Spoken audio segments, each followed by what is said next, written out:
নিৰ্বাচন প্ৰচাৰৰ অন্তিমটো দিনত দেখিবলৈ পোৱা গৈছে সৃজনগাঁও সমষ্টিৰ অগপ দলৰ প্ৰাৰ্থী ছহিদুল হকে এক বিশেষ ৰেলীৰে অন্তিম দিনৰ প্ৰচাৰ চলোৱা দেখিবলৈ গৈছে। আৰু আমাৰ মাজত উপস্থিত আছে অগপ দলৰ প্ৰাৰ্থী ছহিদুল হক। তেখেতৰ পৰা মই পৰে জানিবলৈ যত্ন কৰিম যে আজি নিৰ্বাচন প্ৰচাৰৰ অন্তিম দিনত তেখেতসকলে এনেদৰে আচলতে বিশেষ চাৰিচকীয়া বাহন আৰু বাইকেৰে সমষ্টিত ঘূৰি প্ৰচাৰ চলোৱা দেখিবলৈ পোৱা গৈছে। আৰু আমাৰ মাজত উপস্থিত আছে ছহিদুল হক।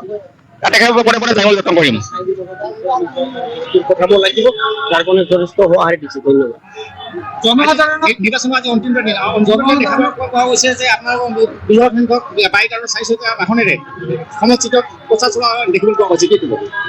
আজি ৰাইজ মই ক'বলগীয়া হোৱাই নাই। আজি জনসাধাৰণে ওলাই আহিছে যে চাহিদুল হকৰ লগত এইবাৰ থাকিব লাগিব, চাহিদুল হকক জয় কৰিব লাগিব, চাহিদুল হক চৰকাৰৰ।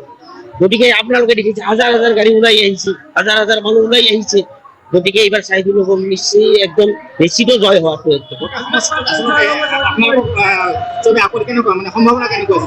100% সম্ভাৱনা আছে। ৰাইজে বুজি পাইছে, ৰাইজে এইবাৰ আঁকোৱালি লৈছে। আৰু ৰাইজক মই 17 নং সৃজনগাঁও সমষ্টিত ৰাইজে মোক ইমানেই সন্মান দিছে, মানে তাৰ আৰু মোৰ ক'বলগীয়া ভাষা নাই।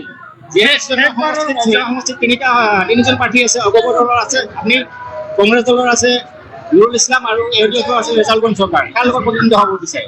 অসম গণ পৰিষদ দল AGP BJP মিত্ৰজোঁটৰ প্ৰাৰ্থী কাৰো লগত প্ৰতিদ্বন্দ্বিতা বুলি নাভাবে। আমি নিশ্চয় বিপুল ভোটত জয়যুক্ত হ'ব। নিশ্চিত একদম। এয়া আছিল ছহিদুল হক। আৰু ছহিদুল হকে কৈ আছে যে জয়টো নিশ্চিত।